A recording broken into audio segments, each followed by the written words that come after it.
በቃ ሳያው ሬሳ ነው ጮሄ ነው በቃ እዛ ያወደኩት እኔ በቃ ቢያንስ ከቆየ በኋላ ሰውየው መጣ ራሱ እንዴት እንዳመጣው አላውቅም። አሁን እዛ አንድ ሰው መጥቶ ሲቀር ራሱ በቃ ራስ ትሄዳለህ እዛ አሁን በደም ስለሆነ ምልክ በቃ አሁን በደም ካሰራ አንተ ትሄዳለህ ራስ መልስ ትሄዳለህ እሱ ጋር ፍለጋ ትሄዳለህ። በቃ ሰውየው መጣ። ከዛ እዛ ከመጣ በኋላ በቃ ሰውየው ሲገባ ኖርማል ነው ግን ሲወጣ ራቁሱን ነው በቃ ነው የወጣው ሰውየው። በቃ ወን እጄ ይል በቃ እጄ በቃ እንድቆርጪ በቃ ደስ ለኛል እዛ በሳቱ በጣም እጄ ሲያሳብደኝ በቃ ልክ እጄን ሳይ የሌለ ያመመኝ ነው። በቃ ያኔ በጣም ሲያመመኝ እዚህ ጋር በቃ አላውቅም በጥርሴ ነው የነከስኩት እንደዚህ በቃ አላውቅም በሳቱ ምን እንደው አሳበረ የሌለ ልክ በጥርሴ ስነክሰው በቃ የሆነ ከውስጡ የሆነ እንደ ምን እንደው አላውቅም ወጥቶ ወደ ከእጄ ላይ ማለት ነው። በቃ በውጭ በቃ በጥርሴ ያነሳሁት ማለት ነው እንደዚህ። ግን በጣም ከባድ ነው። እኔ ሁሉ ነገር በውስጥ አሁን አመት በዓል ሲመጣ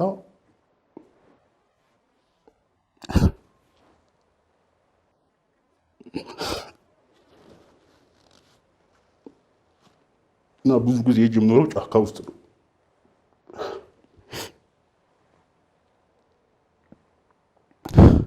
አሁን ሴቶች አሁን እንደዚህ አይነት ሲመጡ የራሳቸውን ልብስ ለብሰው ይገባሉ።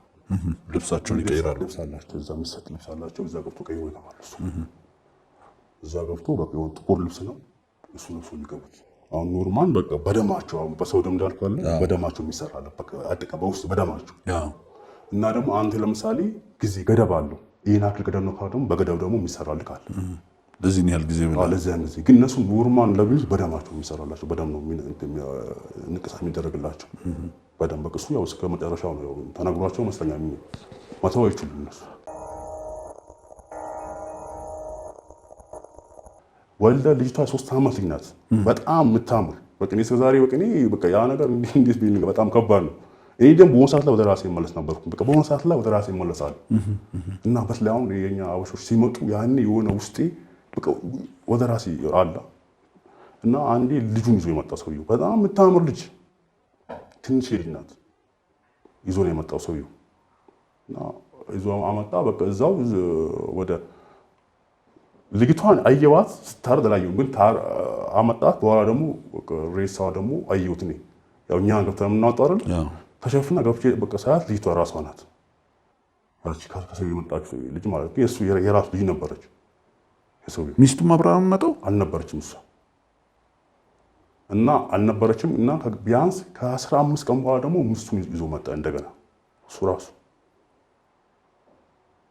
ከምስቱ ጋር መጣ። ከዛ በኋላ የዛን ቀን ደግሞ ማምሻው ወዛው ሬሳ የሆነ የወንድ ሬሳ መጣ። እሱ በጣም አፍታም ነው። ከዛ በኋላ ከሱ ገብቶ አሳደሯት። በቃ ስትወጣ በቃ ምን መታቀም ሰው የሆነ እኔ ራሷን ለማሳት እንድትረሳ ይሆን አላውቅም። ከዛ በኋላ ነገሩን ወጡ ሰዎች መኪና በጣም እኔ በቃ አብዛኛው በቃ እዛ የመጣው አጠቃላይ መኪናቸው እኔ ይለያል።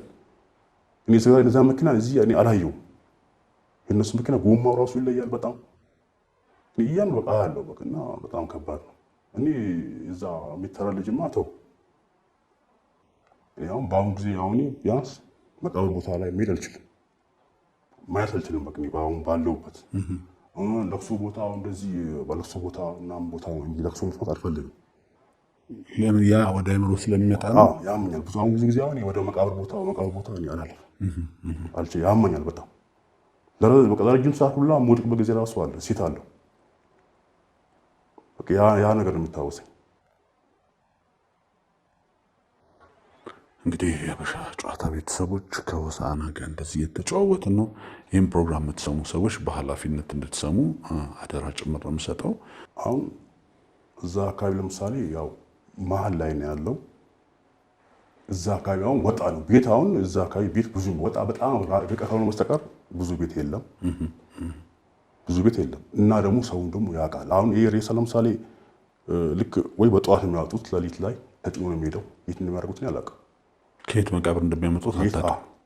ሲወጣም አሁን በቃ ልክ 7 ቀን ይቆያል። ከዛ በኋላ የለም እና እዛ አካባቢ ደግሞ ማንም ሰው እዛ አካባቢ ነዋሪ ራሱ ነው ኖርማል ነው በቃ ይሄ እነሱ ይሄን ነገር እንደዚህ ተንኮል መተናከል ምናምን የለም። ከየት መጡ ሊያጠፉላ ይችላሉ እነሱ ሰው በቃ ሰይጣናዊ ስለሆነ ማንም ሰው ደግሞ እዛ ደግሞ የሚገርም በጣም የሚፈራ በቃ እዛ ማንም ሰው ሲመጣ እንዴት ሆኖ በክብር ነው። አሁን እዛ ግቢ ሲገቡ ጫማ አውልቆ የሚገቡ አሉ ለምሳሌ በቃ በክብር ነው እና እዛ አካባቢ እንደዚህ የሚተናከል እንደዚህ የሆነ በቃ የአካባቢ ነዋሪ ሰው እንደዚህ የለም፣ ምንም ነገር የለም። በቃ ኖርማል ነው እዛ። ስለዚህ ድፍራ ጫካ ነው በቃ። የአካባቢው ሰው ይፈራዋል፣ እንዲፈራል ማንም በቃ የለም፣ እንትን የሚል የለም። ቢያውቅም የሚናገራል ብዬ አላስብም። በጣም ከባድ ነው። በጣም ሰው የሚሰራው ማለት በጣም ከባድ ስለሆነ በቃ እያንዳንዱ ያውቃል። በቃ ሰው አንተ ሄደክ እሱ ጋር ብዙ ሰው ሲሄዱ በቃ ያውቃል። በቃ ለምን እንደመጣ ነገር አለ እሱ ቁጭ አድርጎ ነገር አለ እሱ ጋር ስትመጣ ራሱ አሁንና ምንድነው የሚያደርገው? አሁን ምሳሌ እንበልና አንድ ሰው የሆነ ማለት ስራ ሲመጣ ጮክ ብሎ ነው የሚያወራክ። ያ ሰው ደንግጦ ወይ ትንሽ ጥንቃቄ ፊት ከታየበት ያ ሰው በቃ የለም ማውጣት ነው። አንተ አምነህበት ሜዳ አላማንበትም ይላል። አላማንከበትም አሁን እሱ ጮክ በቃ በጣም ጮክ ብሎ ነው የሚያወራክ በድምፁ። ያኔ ደንግጦ የሆነ ትንሽ ንቃጤ መንፈስ ካለበት በቃ አላማንበትም ማለት ነው ሰው። ስለዚህ ምንም አይደረግላትም፣ ምንም አይደረግላትም። እና አንተ ስትሄድ እሱ ጋር አምነህ በቃ ምን በሙሉ በቃ አንተ ነው ሜዳ ያለበት እሱ ጋር ማለት ነው። እንግዲህ የሀበሻ ጨዋታ ቤተሰቦች በዚህ አጋጣሚ ወደ አንድ ጊዜ ወደ ፊቼ የሚባል ሀገር ወደዚህ ፊቼ መስመር አንድ እንዲህ አይነት ጠንቋ ያለ የሚባልበት አካባቢ የመሄድ እድሉ ነበረኝና በጣም የሚገርመው የሱ ዶሮች በየጫካው ነው የሚኖሩትና ገበሬው እንቁላሉን ሰብስቦ በወንፊት አድርጎ ይዞለት ይሄዳል። ማንም የሱን ዶሮ የጣለችውን እንቁላል ወደ ቤቱ አያስገባም። የማንንም ማሳ ጭራ ትበላለች። ማንም ኮምፕሌን አያደርግም።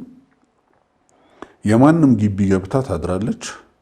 እሷ የጣለችው እንቁላል ግን በወንፊት ተይዞ ለሱ ተወስዶ ይሰጠዋልና የሱ ከብቶች የሱ ናቸው የተባሉ ነገሮችን ሁሉ ማህበረሰቡ በጣም አክብሮ ነው የሚንከባከበው። ምክንያቱ ምንድነው? ይገለናል፣ ያጠፋናል፣ ቁጣውን ያወርድብናል ተብሎ ይታመናል። ከአዲስ አበባ የሄዱ ሰዎች በጣም ሀብታም የምንላቸው ሰዎች ቤታቸው የፈሰሰው ማቀኑ ሰዎች ሽምብራ ሲነቅሉ እዛ ታያቸዋላችሁ። ማሳ ገብተው አርሙ ተብለው በጣም ለስላሳ እጅ ያላቸው ሰዎች አጎንብሰው የሱ የተባለው ማሳ ከዚህ ድረስ ሄደው ጫማቸውን አልቀው በባዶ እግር ማሳ ለማሳ እየሄዱ አረማም ይሰራሉ። እና ይሄም ሰው ልክ እንደዛ ነው። እዛ ሆሳዕና የሚነግረን በአካባቢው ላይ እንደ ሌላኛው ጊዜ የሚታይ ሰው ነው እና ማንም ምንም አይልም። ሆሳዕና እንግዲህ ሬሳው ከየት መቃብር እንደሚወጣ የሚታወቅ ነገር የለም። እኛ አናውቅም። እኛ ብቻ የመጣልን ብቻ ያው የምናደርገው ፕሮግራም ያ ማድረግ ነው እንጂ ከየት እንደመጣ ግን እናውቃለን። አሁን አበሻ ሲሆን ጥቁር ሲሆን ያው መልኩን አይታችሁ ትለዩታላችሁ። መልኩ ያስታውቃል እንጂ ሴትም ወንድ በቃ የተኛው ከየት በቃ እንጂ ኖርማል እኛ ከየት እንደሚያመጡት በቃ ሲጀመር አዲስ ሰው ሲሞት ማታ ቀን ከተቀበረ ማታውን ይመጣል ቀጥታ በቃ አዲስ ሬሳ መሆኑን ታውቃላችሁ። በቃ ሲጀመር እዚህ ጋር ሰውነቱ የሆነ እንደደረቅ እንጂ የሆነ ምንም አይጠፋም። የሆነ ሰውነቱ ይናክል አይቀንስም። አዎ ምንም ቀንስ ነገር የለም። ለሰባት ቀን ስታስቀምጡትም እንደዛው የነበረውን ነገር ነው ይዞ የሚቀመጠው። አለ ያ የሚቀባው ቅባት ለምሳሌ በቃ ኖርማል ያደርጋል። በቃ ኖርማል በቃ አንተ ምንም አይደለም። ሬሳ ማንም ሰው እንኳን እኔ እንጃ ተቀብቶ ቢታይ ራሱ ሰው ሞቷል ብሎ ማንም ሰው አያስብ። ያ የሚቀባው ቅባት በቃ ይቀባል። ለአንድ ሰዓት ያክል እዛ እኛም እንወጣለን። እኛ ራሳችን የምንቀባው ቀባብታችሁ ትጮታችሁ ቆማላችሁ። ስንገባ ደግሞ በቃ ሰውዬው መጀመሪያ ደረቅ ነበረው ሰውዬ በቃ ሰውነቱ እንደፈለገ በቃ እንቀሳቀሳል። ገርም ነው። እጁ ምናምን በቃ እንደፈለገ ተንቀሳቀሰዋል። ያው ነፍስ ነው እንጂ የሌለው እንቅስቃሴ ያለው።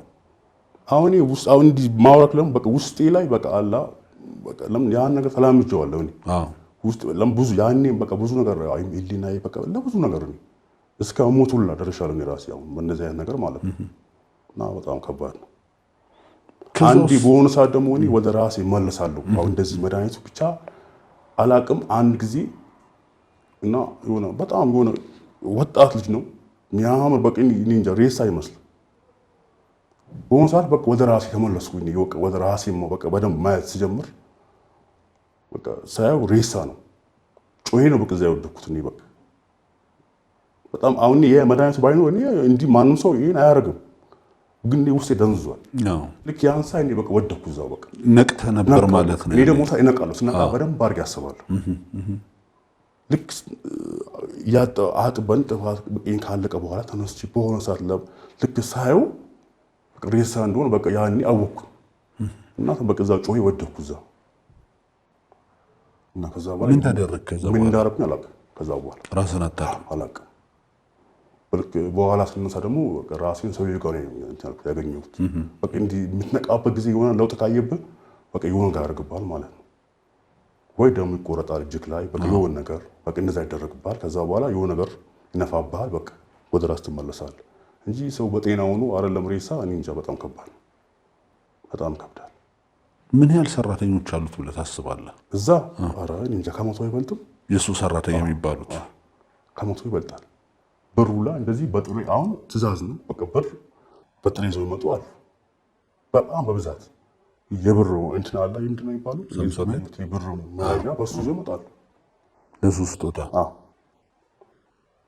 እና ብር ይዘው ይመጣል። እኔ መኪናው ላይ ይዘው ይመጣ ይቻለሁ። በቃ ቢያንስ ወስቱ ያ ሰውዬ ወዳው በቃ ተቀይሮ የሆነ ነገር ይዘው ይመጣል። ያ ይመጣል ለማድረግ ሰው በቃ የሆነ እንደ እንትን ነው በቃ እንደ ምስጋና ማለት ነው። አዎ ስጦታ ይዘው ይመጣል። መኪና ይዘው ይመጣል እና ብር በቃ ብዛት ነው ያለው። ሰውየው ግን ሚስት አለው? የተኛ ሰውዬው ዋናው ጠንቋዩ እንዴ አለ፣ የራሱ ቤት አለው ቢያንስ። ከዛ ወጣ ይላል። በቃ ስንት ሚስት ነው ያለው? ወደ ምስት ወደ ስንት ወደ ሰባት ሚስት አለው ሰውዬው። 7 ሚስት። ልጆችስ አሉት? ሱዳንም አለው ብዙ። ወደ ሱዳን ወደ ስንት ነው? ሱዳን 3 አለው። እዛ ሀገር ላይ ጋምቤላ በቃ የራሱ ነው ትልቅ አይቼዋለሁ። እኔ ሆቴል ያው እዛው የሄድኩበትም ገጠመኝ ያው ከሰዎች ጋር እንደዚህ ያው ሬሳ ይሰሩ ቤት ነበር አይቼዋለሁ። በቃ በጣም ትልቅ ቤተ መንግስት በለው በቃ በጥበቃ ነው እሱ ቤት። ሆቴል አለ፣ በጣም ትልቅ ፎቅ ነው። በቃ የሰውዬ ቤት ነው። ሚስቶቹ አይመጡም እዛ? ኧረ እዛ የለም ልጆቹም ሚስቶቹም አይመጡም። እሱ ብቻውን ነው የሚቀም። በምን ያህል ጊዜ ይሄዳሉ ወደዛ? ሲጀምር አይቆይም። አሁን ቢያንስ በሆነ ሰዓት ላይ የሆነ አለ ጋፕ ይደረጋል። ቢያንስ ለ3 ቀን ለ4 ቀን ይዘጋል። ያን ሰዓት እናንተ ምን ትሰራላችሁ? በቃ እኛ ምን ማለት ነው? ያው እዛ አለን ቤት፣ እዛ እንውላለን፣ እዛ እንተኛለን። በቃ የትም አትሄድም። እንግዲህ ወዴት ትሄዳለህ? ማንስ ብለህ ትሄዳለህ? መንገድ አታውቅም። ውሃ ውስጥ ልግባ ብትል እንኳን አይመጣልም። እንዴት ትመጣለህ? አይመጣልም። እንደው አዞዎቹ ሰው ሲተናኮሉ አይተህ ታውቃለህ? ሲጀመር አዞ አሁን እነሱ አይተናኮሉም፣ ግን አንድ ጊዜ ብቻ እንትን በቃ በሆነ ሰዓት እንትን ሲል ወይ ምግብ ሳያገኝ ሲቀር ይተናኮላል። በቃ ምግብ ሳያገኝ በጣም ይተናኮላል። ስለዚህ ቶሎ በሬት አርዶ ይሰጠዋል። ኧረ በቃ ወዲያው ነው በቃ ከፈለገም ከነፍሱ ሰጠዋል። እንደዚህ በሬውን ልክ አሁን ከነፍሱ የሰጠው ቀን ወደ ውሃ ውስጥ ነው ይዞ የሚገባው። እንደዚህ ውጭ ላይ ወደ ውሃ ውስጥ ነው። አብዛኛው ግን እነሱ የሚፈልጉት ከነፍሱ ይፈልጋሉ። ይዞት በቃ ልክ ውሃው ዳር አልገት እሱ ጎቶ ያስገባዋል። እንግዲህ ጉልበቱ እንግዲህ በጣም ከባድ ትልቅ ነው፣ በጣም ትልቅ ነው እና ይዞት ይገባል። እዛው ያሰቃይ። አሁን እነሱ ደስ ይላቸው ያሰቃዩ ሲበሉ ይመስለኛል። አሁን እንደዚህ በውጭ ብዙ አርት ተሰጣቸው ይሄን አክል ደስተኛ ሆኖ አይበሉትም። ግን ከነፍሱ ከሆነ ደስተኛ ሆኖ ይዞት ይገባል ወደ ውሃ። ለዘንዶስ ምንድን ነው የምትመግቡት? ዘንዶ ሲጀመር አሁን እዛ አለ። አሁን እዛ ግመል የሚያምር ሰዎች አላልኩ? እሱ ከዛ ውጭ አይነካም። የግመል ስጋ ነው የሚሰጠው። የግመል ስጋ ነው የሚሰጠው። እሱም ደግሞ ራሱ ሰራተኛ አለው ምግብ የሚያዘጋጅለት። እሱ ራሱ ቻለ በቃ በክብር ነው እሱ በየሰዓቱ ይገባለት። በየሰዓቱ ነው በቃ እሱ ሜዳ ላይ ይወጣል ወይስ እዛው ነው ያለው? አሁን እንዲያው ይወጣው ጸጥ ባለ ሰዓት ምናምን ነገር በቃ ይወጣል፣ ወደ ውጭ ይወጣል። ያው እኛ ቁጭ ብለን ነው የምናየው። አጠገቡ ብዙ ባንጠጋም ትንሽ እንደዚህ እንትን ብለን እናየዋለን። ያው እንደማይተናኮላችሁ ስለምታውቁ ምንም አይልም። ለሱ የተለየ መስዋዕትነት የሚደረግለት ጊዜ አለ ለዘንዶ? አሁን ብዙ ጊዜ አዳዲስ ሰዎች ሲመጡ ለምሳሌ ይዞት ሰው ይዛ እሱ ጋር በቃ ሰው ሲጀመር ቀጥሎ ራሱ ይሄዳል። ሰው ድምፅ አለው፣ ይጠራዋል፣ ይሄዳል። በቃ ሰዎች እዛ ነው ነገር ሲሰሩ ይገባል። በቃ እኛ አናዩ፣ ሲገባ ብቻ ነው የምናየው። ሰዎቹ ምን ይላሉ? ምንም አይሉ፣ ምንም አሰማው። ይገባል፣ ቢያንስ የተወሰነ ሰዓት ይቆያል። በቃ ይወጣል፣ ራሱ ቤቱን ሊያውቃ ይገባል። አብዛኛው አዳዲስ ሰው ሲመጣ ደግሞ ይገባል፣ ቀጥሎ ራሱ መጥቶ ቤቱን ይገባል። እሱ ይነገረዋል ለሰው፣ እኛ ደግሞ ዝግጁ እንደሆነ ይነገርናል። በቃ ተዘጋጁ ምናምን በቃ እየመጣ ነው ይሆናል። በቃ ምን አይነት ዕጣን ነው ቤት ውስጥ የሚጨሰው? ዕጣኑ በጣም ከባድ ነው። ዕጣኑ በጣም ሽታው ከባድ ነው። ከየት ነው የሚመጣለት? ዕጣኑ ከየት ነው? እሱም ወደ ከሱዳን ነው የሚመጣው ነው መሰለኝ። ከሱዳን ነው የሚመጣው ነው። ዕጣኑ በጣም በቃ እሱ ከባድ ነው። ዕጣን ደግሞ ኖርማል ነው። በቃ እዛ ግቢ ውስጥ አይጠፋም፣ ሁሌ ይጨሳል። ዕጣን ኖርማል ነው። በቃ ሽታው በጣም በቃ ማራኪ ሽታ አለ አይደል? እንደዛ አይነት ነገር ነው ሽታው ራሱ።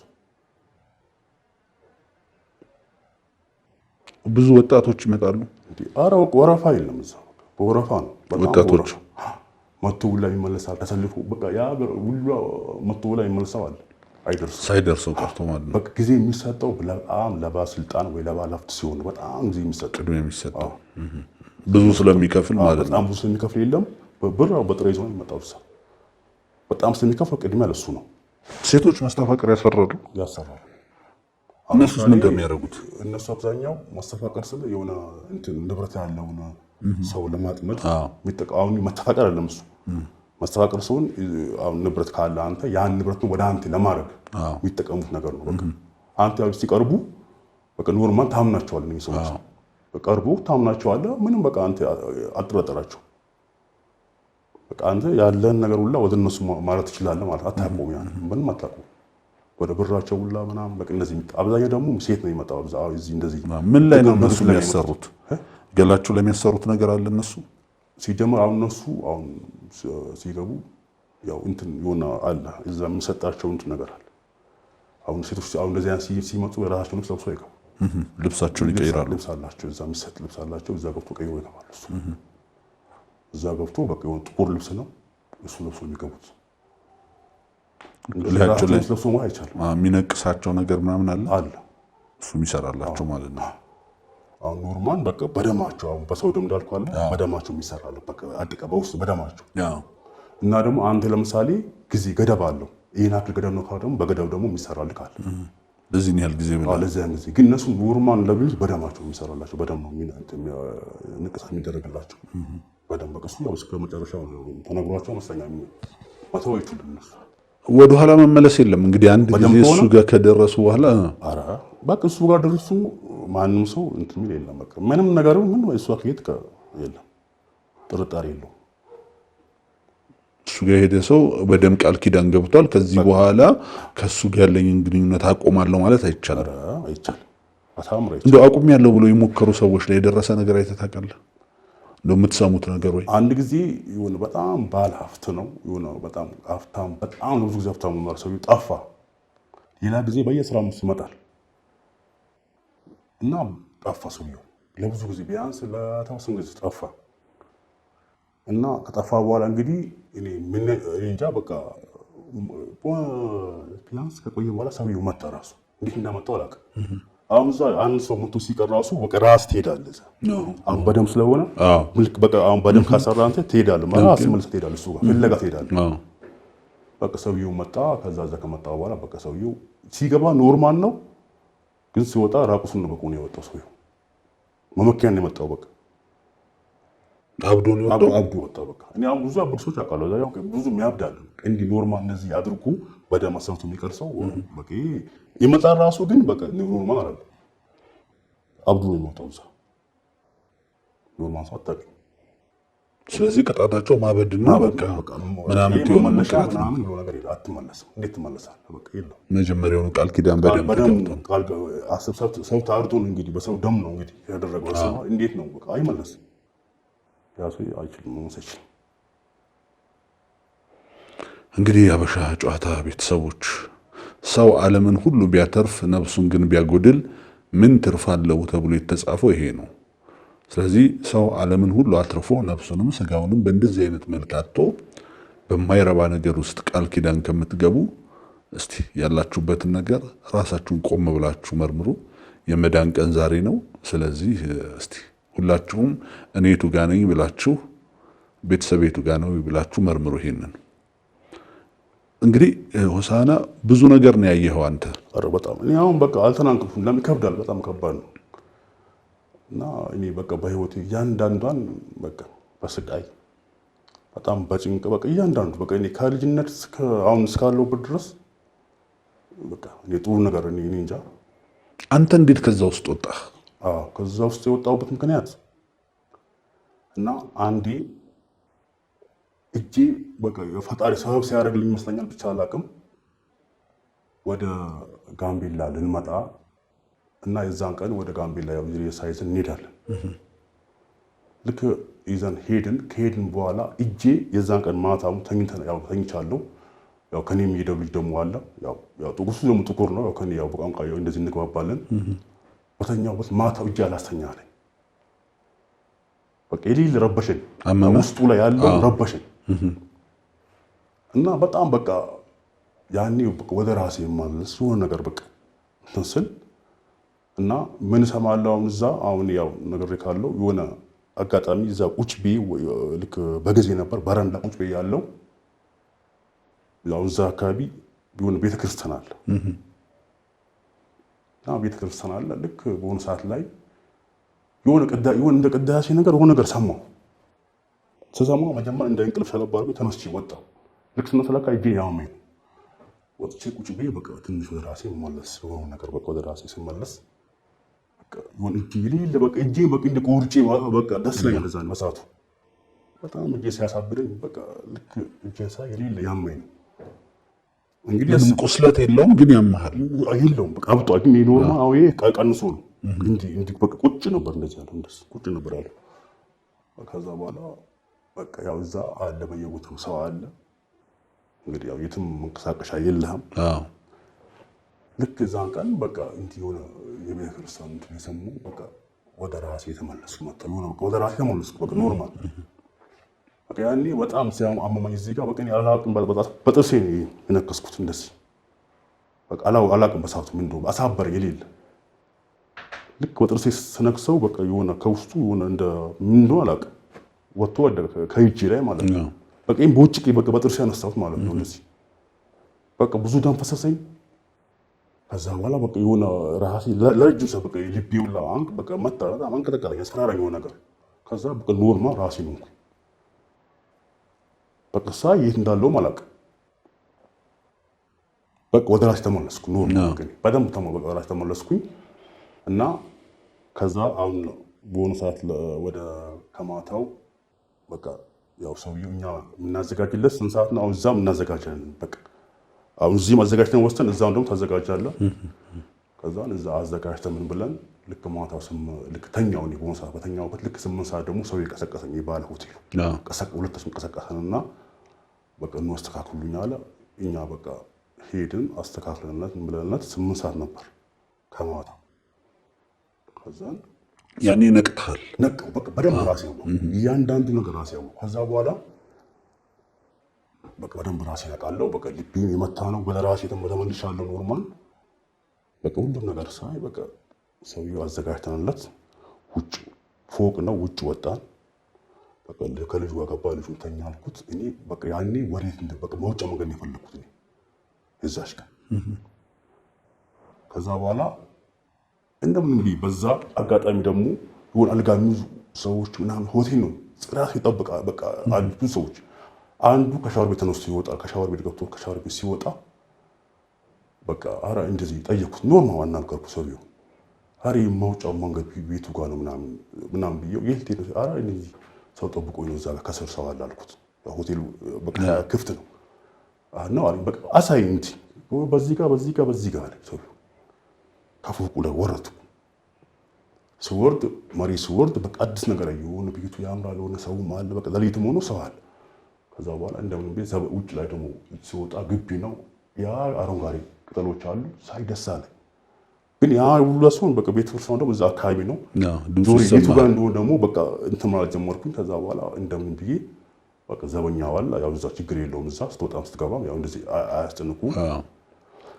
በቃ እንዴ መጣሁ አልኳቸውና በቃ በዛው ወጣው ቀጥታ ወደ ቤተክርስቲያን ሄድኩት። በቃ ማታው ቤተክርስቲያን ሄድኩኝ። ያው እዛ ግቢ ዝግ ነበር። እዛው በቃ አላመንኩም። ዙሪያው ደግሞ እዛ አለኔ ቢጤዎች እንደዚህ ቤተሰብ ይኖራሉ። ከዛ እዛ ቁጭ ብዬ ያለው በቃ አንዱ ቁጭ ብሎ ውጭ ላይ ቁጭ ብሎ ከዛም በቃ ከየት መጥተህ ነው ምናምን ሳይ ኖርማል ሰው ነኝ። እጄ ግን ደም ፈሰዋል። ከዛ ወዲያው የሆነ ጨርቅ አምጥቶ በጨርቅ አሰራልኝ። በቃ ተኛው እዛ ገብቼ ከሰውዬው ጋር ቤቱ በቅዛው በሽራ ወጡ በቅዛው ተኛው። ጠዋትም ተነሳው በቃ ስነቃ ኖርማል ሰው ነኝ። በቃ ጋምቤላ መሆኑን ያወቀ ያኔ በቃ ከተማው ማየት ጀመርኩኝ። ያው ሰውን ማየት ጀመርኩኝ። በቃ በደንብ በቃ ራሴ ተመለ አላመንኩም። ግን በቃ እነዚህ ሰዎች ምትከተሉኝ መስሎኝ አላመንኩም። ከዛ በኋላ በቃ እዛው ጠዋቱ ቀጥታ ወደ በቃ ቤተክርስቲያን ውስጥ ገባው እና ቀጥታ እዛ አንድ አባት አገኘኋቸውና በቃ እነሱ ጋር ደረስኩኝና እጄም ደግሞ በቃ የሌለ ደግሞ እንትን ብሎብኝ በቃ እነሱ ምን ሆነ ካለና ሙስሊም አረ እንደዚህ አላውቅም ምናምን አልኳቸው። በቃ በጣም ተንከባከቡኝ እነሱ። ያኔ በቃ ወፍራም ነኝ አጭር ነኝ በቃ እኔ እንትን ነኝ ኖርማል ሰው። አሁን እንደምታይ ራሱ እኔ ምን መድረሰብኝ አልመስልም። ግን ከዛ በኋላ በቃ እነሱ እጄን አስሮ ምን ብሎ ቤታቸው ድረስ ወስዶ ከየት ነው የመጣው ሲሉኝ አረ እኔ እንደዚህ በቃ እንደዛ ምለው እኔ አረ ከሆነ ሰው እዚህ መጥቼ ጠፋብኝ የት ነው የሚጠላቀ የት ነው የምታውቀው ሲሉኝ ከዛ በኋላ እኔ አዲስ አበባን አውቃለሁ ምናምን አውቃለሁ አልኳቸው። እሺ መሄድ ትፈልጋለህ? አሁን የሚሄድ ፈልጋለሁ። እዛ ቤት ሰው አለ? አዎ እዛ ቤት ሰው አለኝ አልኳቸው። እነሱ ጋር ከዛ በኋላ 2 ቀን አሳደሩኝ።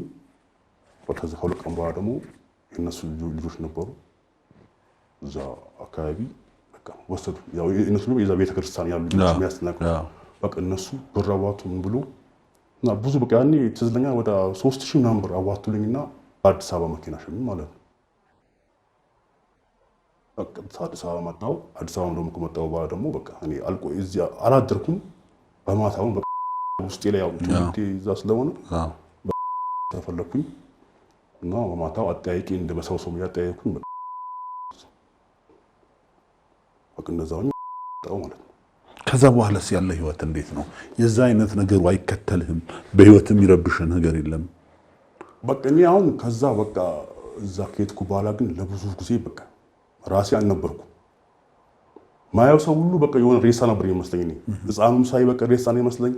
በቃ ቁጭ ብዬ ራሱ ሰው ሲታር እንዲታየኛል አይኔ ላይ እንደዚህ ፊት በቃ አያለሁ። በቃ ያንደው ሰው ብዙ ጊዜ ሁላ እንደውም ታውቶ ቢውላ ቢይ ይጂ የሆነ ይጃለሁ እኔ በቃ እንዲ አመሳስሎብኝ በቃ ሮጭ ያስብ ጊዜ ራሱ አለ ለማዳም ማለት ነው። እኔ በቃ ሰይጣን ያመሳስለብኝ ነበር ብዙ ጊዜ በቃ እንደዛ የሆነ ከዛ በኋላ በቃ ለብዙ ጊዜ ቢያንስ አሁን እዛ አሁን 3 ዓመት ከ7 ወሬ ነው እና ለ2 ዓመት አክል በቃ እኔ ኖርማል በቃ ውጭ ማድረግ ጀመርኩ ማለት ነው። በቃ እኔ ጎዳና በቃ መናሪያው አካባቢ ቤትኩኝ እዛ በቃ ለምን እኔ እንደውም ደስተኛ ነው የሆንኩት። እኔ በቃ ለኔ አዲስ ልጅ ታውቃለህ እንደ አዲስ ልትፈጠርልኝ ነው። ምክንያቱም ከዛ ወጥቼ በቃ ያ ነገር ግን ከህሊናዬ አሁንም አይጠፋም። አሁን በሆነ ይመጣብኛል እና ብዙ ጊዜ ቁጭ ባያለቅሳለሁ። በቃ እኔ አንዳንዴ ማን ነኝ እላለሁ እና ለብዙ ጊዜ በረንዳ ላይ ለ2 ዓመት አክል በቃ በረንዳ ላይ ተኛው። ከልጆች ጋር ሂጂ በየሆቴሉ ምግብ እየበላሁ ተቀብዬ እንደዛው የሆንኩኝ። ከዛ በኋላ በቃ የተወሰነ ቆየሁ። በኋላ የቆሻሻ ከሚገፉ ልጆች ጋር ምናምን በቃ ከነሱ ተግባባው።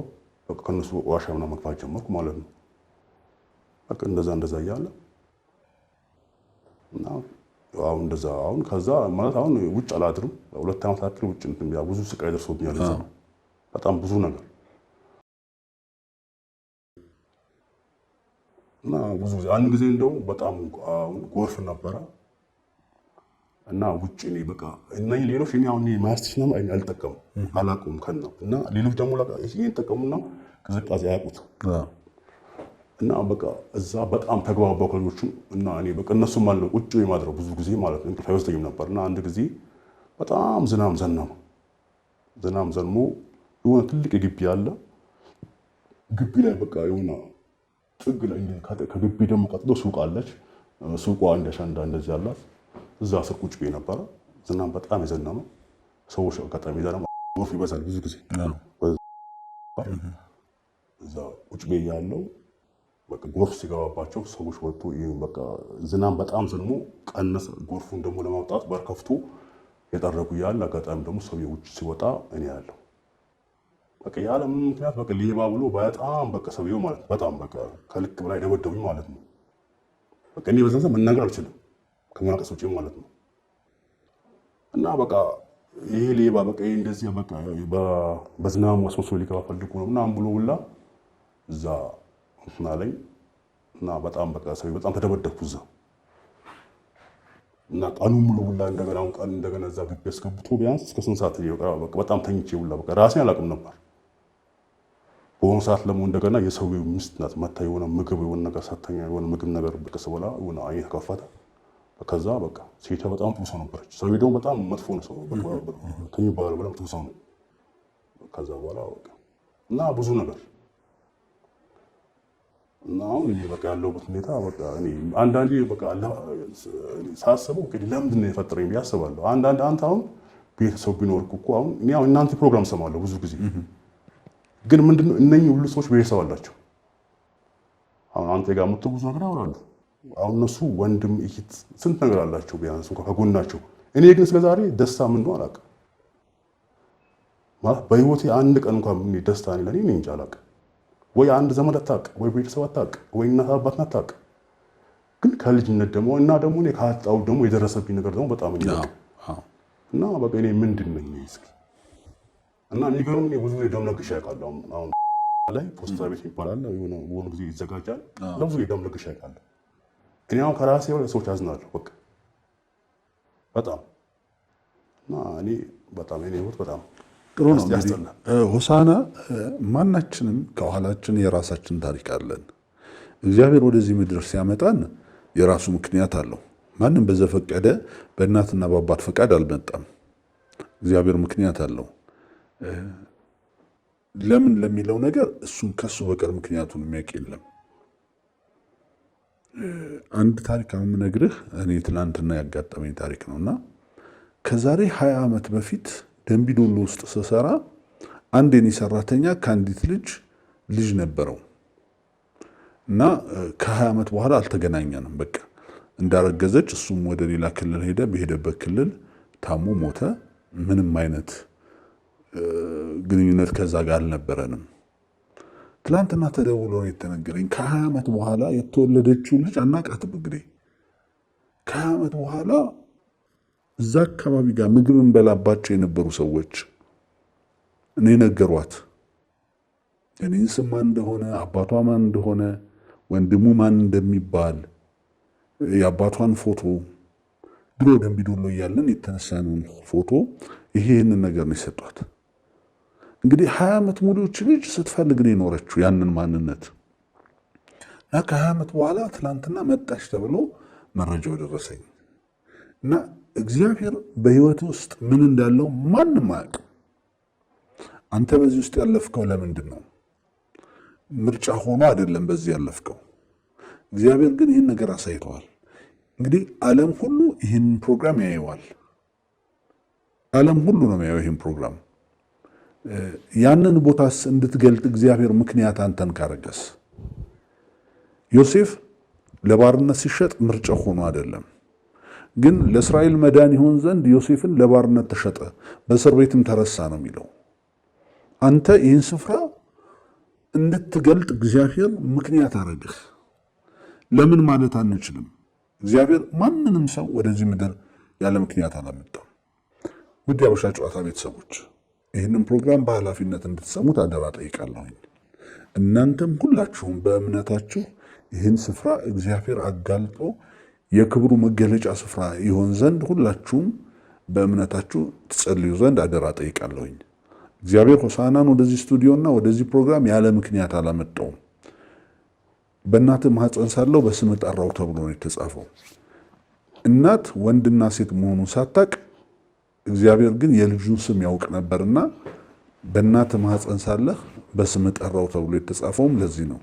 ስለዚህ በስሙ የጠራ እግዚአብሔር ምክንያት አለ ወደዚህ ምድር ሲያመጣው። ይህን ስፍራ እንግዲህ እስከዛሬ ድረስ 100 ምናምን ፕሮግራሞች ሰርተናል። እንዲህ አይነት ገጠመኝ አልገጠመንም። እንዲህ እውነቱን የሚገልጥ በዛ ውስጥ ኖር ያለው እንዲህ ነው ያለን ሰው የመጀመሪያው ነውና የምድራችንን በረከት የያዘ እኔም ለበርካታ ዓመታት ጥያቄ ነበረኝ። በተለይ በዚህ በጋምቤላ በኩል በሚኖሩ ውጊያዎች ላይ ሁል ጊዜ ሰዎች ነው የሚሰረቁት፣ ሰዎች ነው የሚወሰዱትና የምንሰማውን ዜና እንደዚህ መጥተው ውጊያ አድርገው ይህን ያህል ሰዎችን ይዘው ሄዱ ሲባል ነው የምንሰማውና ያ ሚስጥሩ እንግዲህ ዛሬ እኔም እናንተም እንደሰማ ነው ለእንዲህ አይነት አምልኮ ነው የሚሰዉት ማለት ነው። ስለዚህ ደግሞ ይሄ ደግሞ ዋጋ ያስከፍለናል። ይሄ ዋጋ ያስከፍላል። ምክንያቱም ከሰይጣን ጋር ወዳጅነት መጨረሻው ዋጋ መክፈል ነውና ይህን እውነት እንግዲህ ሆሳዕና ለረጅም ዓመት ጥያቄ የነበረውን ሰው ለምንድን ነው የሚጠለፈው ለባርነት ነው ወይ የሚል ነበር ጥያቄ። ግን ለባርነት አይደለም፣ ለመስዋዕት ነው ሰዎች የሚሰረቁትና በተደጋጋሚ ሚዲያ ላይ የምትሰሙት ዜናዎች መልሱን ያገኛችሁ ይመስለኛል። ሆሳዕና አሁን ምን ላይ ነው ያለው? አሁን ያለሁት አብዛኛውን ጊዜ ያገኘው ስራ ነው የምሰራው እና ያምኛል ብዙ ጊዜ አሁን ያው ከልጅነት እስካሁን ያው የጉልበትም ስራ ስለሆነ የምሰራው አሁን ኩላሊቴ ልክ አይደለም በጣም አሁን ሲያመኝ ብዙ ጊዜ ሐኪም ቤትም አልሄድም። እኔ እንደው ሲያመኝ ብዙ ደስተኛ ነው የምሆነው በጣም በቃ መሞት ነው። አሁን በህይወቴ እስከዛሬ ራሴን ለማጥፋት ሞክሬ አላውቅም። ለምን አውቀዋለሁ ትምህርቱ። ምክንያቱም ያው ራስን ነፍስ ማጥፋት አችልም። ያው ማጥፋት የምችለው ያው የፈጠረው ፈጣሪ ብቻ ነው። እኔ ግን አሁን ብዙ ጊዜ ሲያመኝ ደስ ይለኛል። በቃ አንዳንዴ ሲያመኝ ምን ሲለኝ በቃ እንደው በዛው በቃ ባልተነሳው ነው የምለው። ምክንያቱም ለማን ቢሆን የምኖረው? እሺ የምኖረው ለሰው የለኝ ወይ አንተ ቢያንስ እንኳን እሺ እናት አባት አይኖር፣ ያው ማንም ሰው ያው እንደዚህ ሆኖ ሊኖር የለም። ግን አንድ ዘመዱ እንኳን እኔ ባቅ ያኔ እናቴ ቢያንስ ከመሞቷ በፊት እንኳን ስለኔ እንኳን የሆነ ስለሷ ቤተሰብ እንኳን ብትናገር ባቅ ደስ ባለኝ። ግን እስከ ዛሬ ድረስ አንተ ያለ እናት ያለ ዘመድ እንደዚህ ሁሉ ነገር አሳልፎ መኖር እኔ እንጃ። እኔ አሁን ብዙ ነገር ስሰማ በቃ ለምን አሁን ሰው ሲሞት እንኳን እኮ የሚቀብረው አለ። ጥሩ ቤተሰብ እንኳን ባይኖረው ዘመድ ይኖረዋል። እኔ አሁን ለብዙ የታሜ ሁላ አሁን ያለሁበት አሁን ቤት ለምሳሌ ያው ክራው ሜን ማክል ነው፣ ያው ወጣ ይላል ቦታው። ሰራው ለአንድ ቀን ብቻ ነው። እኔ ብዙ ጊዜ በውስጤ በቃ ሰርቶ የመቀየር ህልም በቃ ሀሳብ አለኝ። ግን አሁን የተለያየ ቦታ እንኳን ሰራ እንኳን በራሴ ስሞክር ዋስ ይለዋል። አላፊክ ማን ነው በቃ የሚፈርም ሰው ምናምን። እኔ አንድ ጊዜ ብዙ ጊዜ የሆነ ስራ እኔ ማስተንግዶ ሁላ አግኝቼ ዋስ ተቤት ጠይቃለሁ። እሺ ማን ነው ዋስ ማድረጉ? አንድ ሰው ለምሳሌ ሂጄ ዋስ ነኝ ብለው ለኔ ዋስ ምነው ማን ነው? እኔ እስከዛሬ የሚያውቁ ሰዎች ራሱ ቤተሰብ እንዳለኝ በቃ ለምን አሁን አንተ እንደምታይ ራሱ እዚህ ጋር እኔ ኖርማል ምንም የደረሰበት ሰው አልመስልም። ግን አልናገርም። አሁን የዓመት በዓል ሲመጣ አሁን ነግሬ ካለው እናቴ ያው ክርስቲያን ነበረች። ያው እንግዲህ እሷን ከሞተች በኋላ ያው ያሳደገኝ ደግሞ ሰው ያው ሙስሊም ነው። ያው እሱም ያው የለም በህይወት እና ከዛ በኋላ እንግዲህ ያው እኔም ከሄድኩ በኋላ እኔን ሲጀመር የፈለገኝ ማንስ ይፈልገኛል ሲጀመር ያው እና እኔ እስካሁን ድረስ ያለ ቤተሰብ እኔ በህይወቴ ደስታ ምን እንደሆነ አላውቅም። በቃ እኔ ግን ሰው መርዳት አሁን እንዲህ ሰው ኖርማል ደስ ይለኛል። እና እኔ በቃ አሁን ያለሁበት አንድ አብ ሲያመኝ ራሱ አንድ ቀን ከአሞኝ 3 ቀን 4 ቀን የምተኛበት ጊዜ ራሱ አለ። ግን እኔ አንድ ቀን ካልሰራው መብላት አልችልም። አሞኝ ራሱ ለምሳሌ ለማን ነው አሞኛል ብዬ ነገር ለምሳሌ ማን ነው እንኳን ብር በድረኝ ብዬ የምጠይቀው ማን ነው? እኔ አሁን ሙሉ ጤና ለምሳሌ እኔ ቦን እኔ ታሮጭ መስራት እችላለሁ። ግን በጣም በቃ አንዳንዴ ያስበውና ምን ለማን ነው የምሰራው? እሺ እኔ ለማን ነው የምኖረው ብዬ ነው የማስበው። የምሰራው ስራ ለምንድን ነው? በቃ እኔ ማን አሁን ብዙ ጊዜ ከራሴ ጋር ቁጭ ብዬ ማውራት ከሰው ጋር አላወራም። እኔ አሁን ብዙ ጊዜ ከሰው ጋር አሁን ቁጭ ብዬ አላወራም። በቃ ራሴን ስለምጠላው ማለት ነው። እኔ ምንድን ነኝ? በቃ ከየት ነው የመጣሁት? እና ያው ዛሬ በጣም ደስ ያው ያለቀስኩትም እኔ እንትን ቤት ሰው ያው የፈጣሪ ስራ ነው። ይሄን ያመጣብኝ ያው አንዱ ፈጣሪ ነው። ያው ሰው ማድረግ አይችልም። ግን በጣም ከባድ ነው። እኔ ሁሉ ነገር በውስጤ አሁን ዓመት በዓል ሲመጣ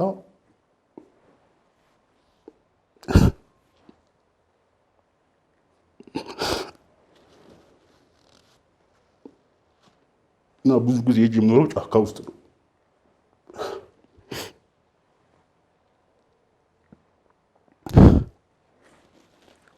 ሆሳዕና የራስን ስራ መስራት ትፈልጋለህ? በጣም እንግዲህ የሀበሻ ጨዋታ ቤተሰቦች ከሆሳዕና ጋር የነበረን ቆይታ ይሄ ነው። ሆሳዕና እንግዲህ ያሳለፈበትን ታሪኩን አሁን ያለበትን ነገር ሁሉ ነግሮናል። እንደተለመደው ከሆሳዕና አጠገብ ልንቆም ይገባል። አካውንት ያለበትን ማንም ሰው አንተን ለመርዳት የፈለገ ሰው ሁሉ መላክ የሚችልበት አካውንት መሆን ስላለበት ነው። እግዚአብሔር ወደዚህ ምድር ሲያመጣ ያለ ምክንያት አላመጣም። ምክንያት አለው። እግዚአብሔር እናትም አባትም መሆን ያውቅበታል። እግዚአብሔር ሁሉንም መሆን ያውቅበት። አንተ ማንንም አላገኘህም አይደለ? እኔ አሁን በተለይ የምፈልገው ምንድን ነው በቃ ቢያንስ ወንድሜ ብሎ የሚያናግረኝ በቃ አለ። ይህትሙን ወንድም በቃ ደስ ይለኛል። አሁን ስልኬ ላይ ራሱ ይኸውልህ አሁን የኔ የግል ስልክ አለህ አይደለ? በማንኛውም ሰዓት ደውለህልኝ የምንፈል እንደ ታላቅ ወንድም ልታዋራኝ ትችላለህ። አንድ ወንድም አለኝ እግዚአብሔር የሰጠኝ አንድ ወንድም አለኝ ማለት ትችላለህ። እሺ በማንኛውም በምትፈልገው ጉዳይ ልታማክረኝ በወደድከው ነገር ሁሉ በመንፈሳዊው በስጋዊው ነገር ላይ በግል ስልኬ አግኝተኸኝ ማውራት እንችላለን። እሺ ትልቁ ነገር ያው እንግዲህ እግዚአብሔር ሲባርክ ሲጀምር ከዚህ አይደለ? ያው አሁን እኔ ወንድምህ ነኝ። እዚህ ውስጥ የምታያቸው የአበሻ ጨዋታ ቤተሰቦች ወይም ፕሮግራም አዘጋጆቹ ያንተ ወንድሞች ናቸው። በስልክ አውርተናል አይደለ? በፊት በድምፅ ነበር የምታውቀኝ አይደል? ያው አሁን ተገናኝተን እያወራን ነው። ነገም ከነገ ወዲያም የግል ስልኬን ለማንም አልሰጥም፣ ለአንተ ግን ሰጥቻለሁ። ስለዚህ ደውለህልኝ በፈለግከው ሰዓት በህይወት መንገድ ውስጥ ባለ ነገር ላይ ልንወያይ እንችላለን። እግዚአብሔር ለእኔ ወንድም ሰጥቶኛል ብለህ ከአሁን ሰዓት ጀምሮ እንድታምን እፈልጋለሁ። እሺ ማልቀስ አይገባህም። ይህን ሁሉ እግዚአብሔር ያሳለፈ ለምክንያት ነው። ደብተርን ይዘዋል፣ ባንክ ደብተርን ስጠኝ።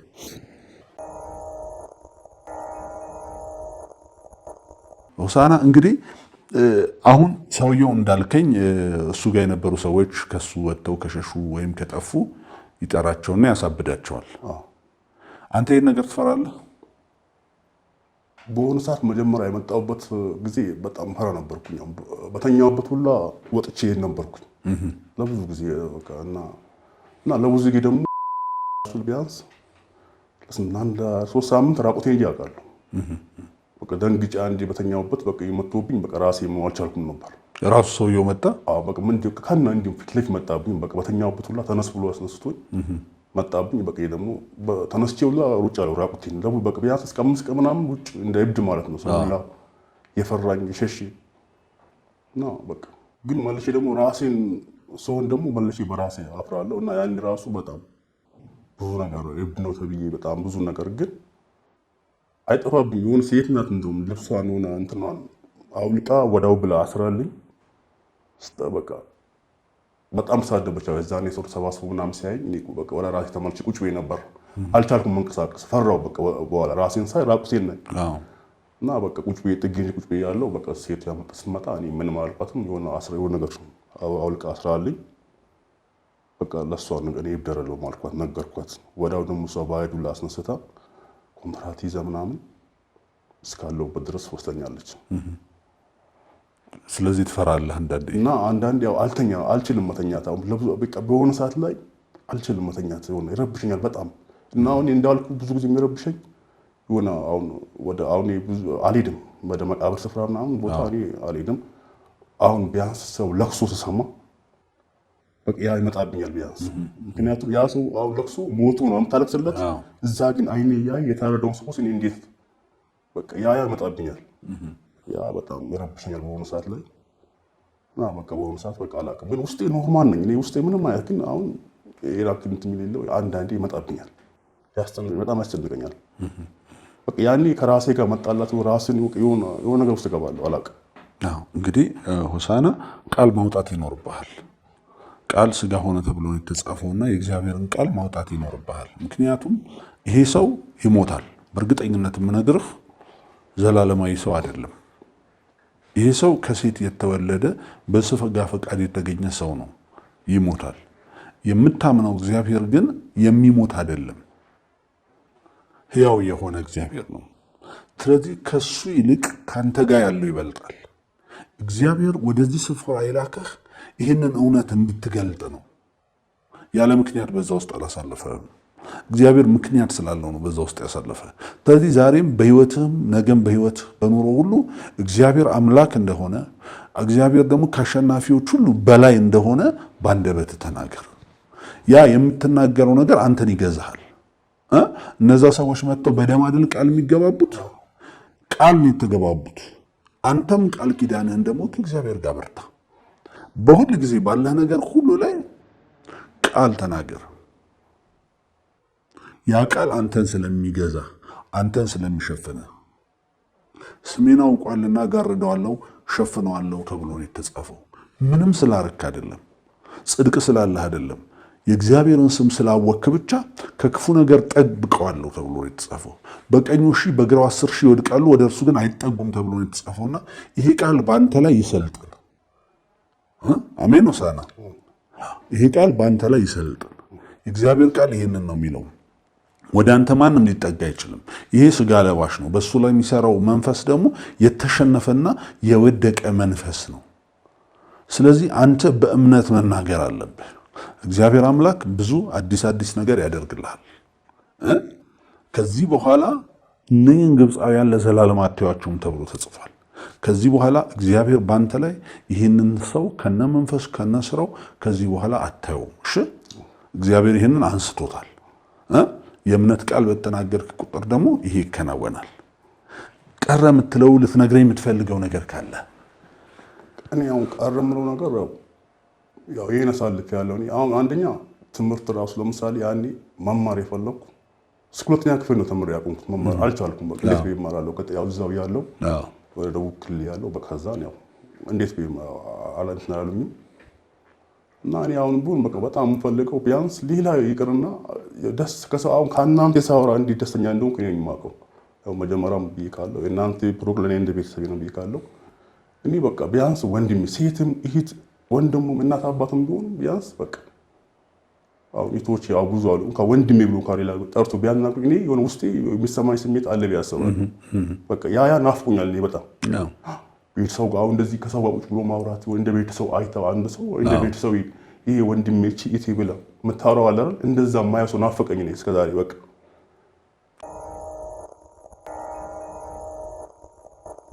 ተደፍሬያለሁ ያልኩክ እኔ አሁን ያው እንትኖች ናቸው። አሁን እዛ የሆነ ጠባቂ የሆነ እንደ ፓርኪንግ እንደ ሆቴል ነው ጠባቂዎች ነበሩ። ያው ያኔ ያው በጣም ሰውነት ያምራል እንደዚህ ወፍራም ነኝ እና እዛ አጋጣሚ እንቅልፍ እንዲህ ብሎኝ ተኝቻለሁ። እና ደግሞ የእንትን በጣም ይረብሻል።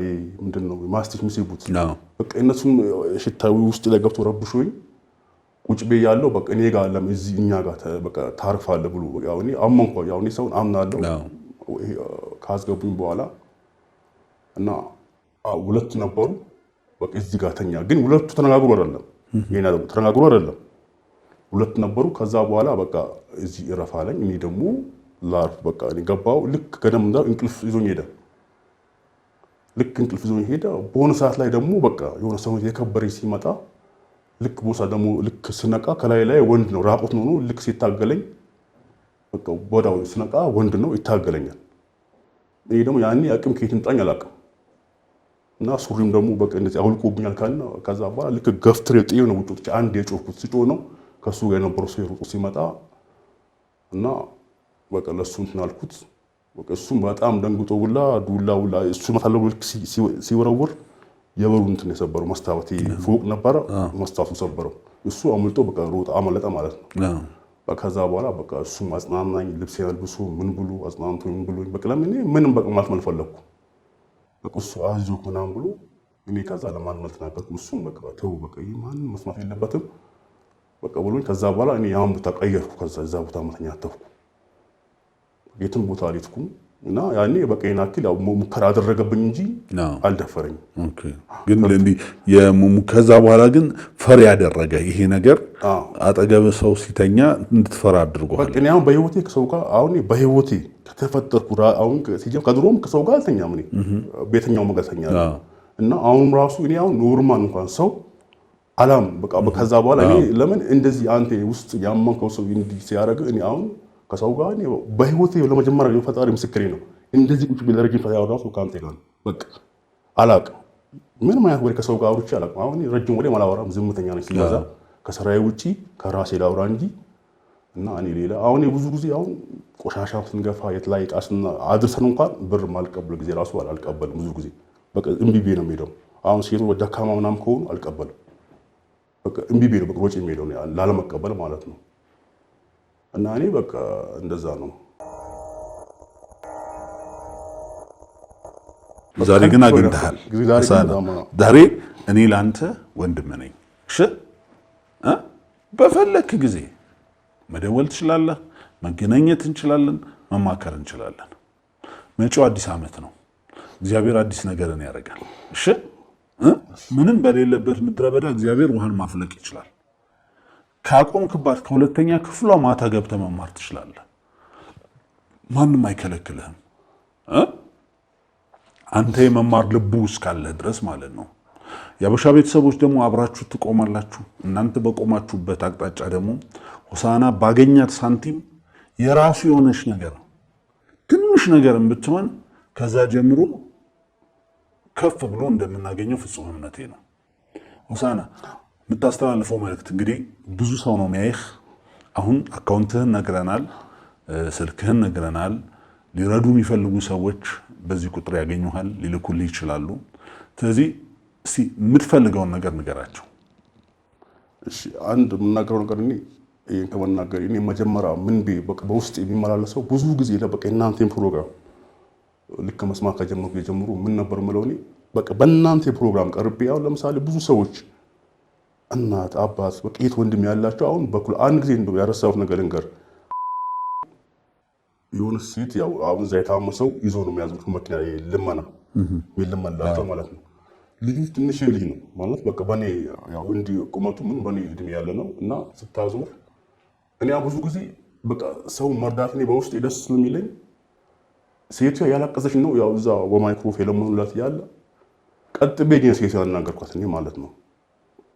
በቃ ልጅሽ የሚፈልገው ምንድነው? በቃ ኩላሊት አለች እንደዚህ ኖርማል በቃ ሲጀመር ለግሰው ፈልጋለሁ አልኩት ለሴቷ ለግሰው ፈልጋለሁ ሰላት እና ያኔ በአካባቢ ነበሩ ወጣቱ ስራታቸው ብዙዎቹ ሴቷ ያምናለች እንደገና ማለት በቃ ከሷ ማይጠበቅ ያስመሳይ ነው ይሄ እኮ በቃ እንደዚህ አድርጎ ብር ሊቀበል እንደዚህ አድርጎ ሊያታል ነው ምናምን ብላ በጣም ሴቷ ያወራች።